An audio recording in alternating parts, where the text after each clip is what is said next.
Hello everyone. देखिए CBSE board class 10th के लिए ये जो क्वेश्चन है ये भी बहुत इंपॉर्टेंट है, जो कई बार पूछा हुआ है आपको। बट यहाँ पे ध्यान रहे, आप मिस्टेक कर सकते हैं। एंगल यहाँ पे पहले ही देख लो, ए एंगल है और यहाँ पे एंगल बी है। तो ए और बी एंगल में कोई भी आइडेंटिटी डायरेक्ट दोनों एंगल अलग होने पर नहीं लगेगी। बी के लिए जो आइडेंटिटी है वो बी के साथ ही लगेगी। एंगल पहले आपको देखना है। सेम एंगल के लिए आपकी जो बेसिक थ्री आइडेंटिटी है, जैसे sine square theta plus cos square theta is one, theta का सेंस वो एंगल है वो दोनों का सेम होना चाहिए। क्लियर? तो ये जरूर ध्यान रखिए, जब एंगल डिफरेंट हो तो उनमें आप कभी बाय मिस्टेक का आइडेंटिटी नहीं लगानी चाहिए। तो अब यहाँ पे टेन का फंक्शन है, अपने को पहले कॉस में लाना है और कॉस से फिर साइन की तरफ बढ़ना है। तो देखते हैं, अपन यहाँ से शुरू करते हैं। तो लेफ्ट हैंड साइड टेन को अपन को साइन कॉस के अंदर रन लाना करना है।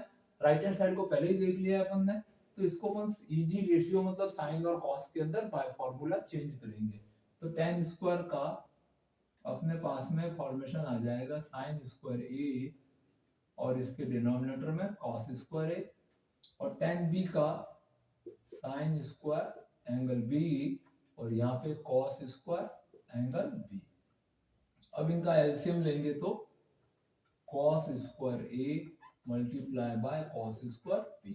अब cos स्क्वायर इस पूरे एलसीएम को डिवाइड करेगा तो बचेगा क्या, cos स्क्वायर b, और इसका मल्टीप्लिकेशन इसके साथ रहेगा sin स्क्वायर a और इसके साथ में रहेगा cos स्क्वायर b।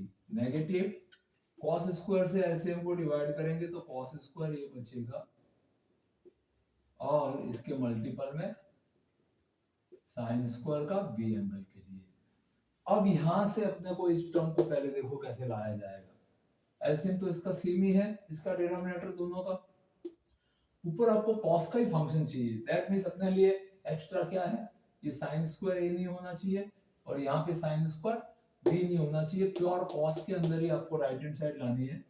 तो साइन स्क्वायर ए को आप चेंज कर सकते हैं, बिकॉज आप जैसे ए के अंदर आइडेंटिटी लिखते हैं तो sine square A plus cos square A is equal to 1 रहेगा।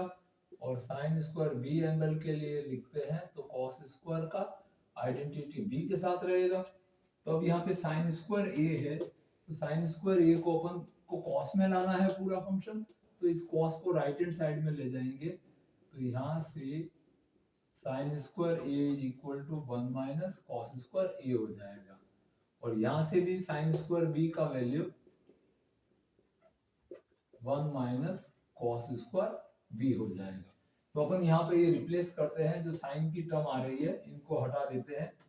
तो साइन स्क्वायर ए की जगह 1 माइनस कॉस स्क्वायर ए और मल्टीप्लाई में कॉस स्क्वायर बी माइनस का कॉस स्क्वायर ए और मल्टीप्लाई में साइन स्क्वायर बी है।